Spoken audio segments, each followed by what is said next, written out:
Gandhi's speech. Only Rahul Gandhi's speech was expunged. Why, sir? Why, sir? Why, sir, expunged?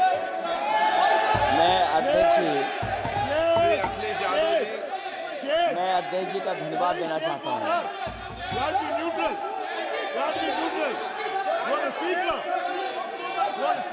अध्यक्ष महोदय,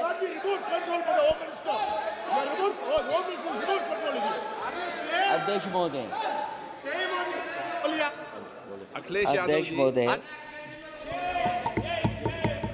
अध्यक्ष महोदय, मैं सबसे पहले आपका धन्यवाद देना चाहता हूं कि आपने मुझे अपनी पार्टी की तरफ से राष्ट्रपति जी के भाषण बोलने का मौका दिया है। अध्यक्ष जी, सत्ता पक्ष और विपक्ष दोनों लगातार अपनी बात रख रहे हैं। मैं सबसे पहले अध्यक्ष जी आपको और आपके साथ साथ सभी चुने हुए सांसदों को मैं बधाई और शुभकामनाएं देना चाहता हूं। साथ ही साथ मैं सबसे पहले देश के उन सभी समझदार और ईमानदार मतदाताओं को धन्यवाद जिन्होंने लोकतंत्र को एक तंत्र बनाने से रोका।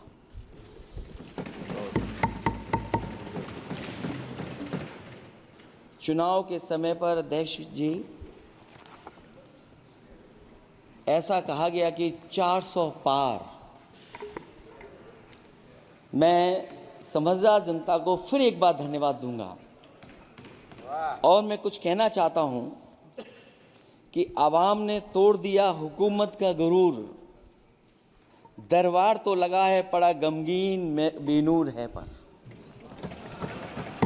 अध्यक्ष महोदय, दरबार तो लगा है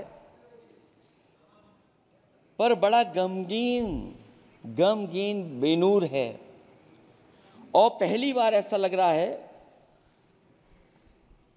हारी हुई सरकार विराजमान है। जनता कह रही है चलने वाली नहीं सरकार। अध्यक्ष महोदय, जनता कह रही है चलने वाली नहीं, ये गिरने वाली सरकार है। और क्योंकि ऊपर से जुड़ा कोई तार नहीं, नीचे कोई आधार नहीं, अधर में जो है अटकी हुई वो तो कोई सरकार नहीं। दरअसल पूरा इंडिया समझ गया है कि इंडिया ही प्रो इंडिया है। इस चुनाव में इंडिया अलायंस की नैतिक जीत हुई है। ये पीडीए इंडिया की सकारात्मक राजनीति, पॉलिटिक्स जो पॉजिटिव है, पॉजिटिव पॉलिटिक्स की जीत हुई है। ये इंडिया पीडीए की सोशल जस्टिस मुहिम की विक्ट्री है। 2024 का परिणाम हम इंडिया वालों के लिए जिम्मेदारी से भरा पैगाम भी है। और अगर हम यूँ कहें अध्यक्ष महोदय कि 15 अगस्त 1947 अगर उपनिवेशिक राजनीति से आज़ादी का दिन था तो 4 जून 2024 देश के लिए सांप्रदायिक राजनीति से आज़ादी का दिन रहा। ये सांप्रदायिक राजनीति के अंत और सामुदायिक राजनीति की शुरुआत है। जहां सांप्रदायिक राजनीति का अंत हुआ है वहीं सामुदायिक राजनीति की शुरुआत हुई है। सबसे अच्छी बात हुई ये है कि इस चुनाव में सांप्रदायिक राजनीति की हमेशा के लिए हार हो गई है। अध्यक्ष महोदय, कहने को सरकार ये कहती है कि ये 5th लार्जेस्ट इकोनॉमी बन गई है और जीडीपी के मामले में 5th वर्ल्ड की इकोनॉमी बन गई है। लेकिन अध्यक्ष मोदी, ये सरकार क्यों छिपाती है कि अगर ये हमारी सबसे लार्जेस्ट इकोनॉमी, अगर हम 5वें नंबर पर हैं, तो हमारे देश की पर कैपिटा इनकम, प्रति व्यक्ति आय हमारे किस स्थान पर पहुंची है।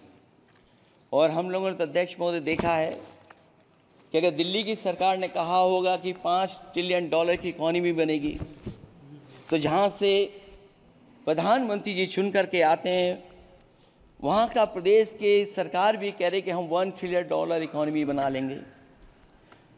देश की इकॉनमी कहाँ पहुँच गई, पर कैपिटा इनकम क्या है, लेकिन अगर उत्तर प्रदेश की इकॉनमी को अगर $1 ट्रिलियन की इकॉनमी बनना है तो कम से कम 35% की ग्रोथ चाहिए। मुझे नहीं लगता है कि 35% की ग्रोथ उत्तर प्रदेश पा पाएगा। हम हंगर इंडेक्स में कहाँ खड़े हैं, नीचे से कहाँ हैं। जो 5th लार्जेस्ट इकॉनमी की बात कर रहे हैं, वो इनइक्वालिटी के पैरामीटर पे कहाँ खड़े हैं, वो हैप्पीनेस इंडेक्स में कहाँ खड़े हैं। और जो लोग चुनाव को अपने तरीके से मोड़ते हैं, मैं उन्हें कहना चाहता हूं कि अध्यक्ष महोदय, इस चुनाव के परिणाम ने तोड़ने वाली राजनीति को तोड़ दिया है और जोड़ने वाली राजनीति की जीत हुई है। इस चुनाव में धन छल बल की नकारात्मक राजनीति की शिकस्त हुई है। ये चुनाव जो देश का हुआ, ये सकारात्मक राजनीति का नया दौर शुरू हुआ है। इस बार प्रो कॉन्स्टिट्यूशन वालों की जीत हुई है। हम मानते हैं संविधान ही संजीवनी है, उसी की जीत हुई है। ये संविधान मंथन में संविधान रक्षकों की जीत हुई है। अब ऊपर से नीचे की राजनीति का अंत हो गया है। अब नीचे से जो समाज की जो आवाज़ उठेगी, वही राजनीति का आधार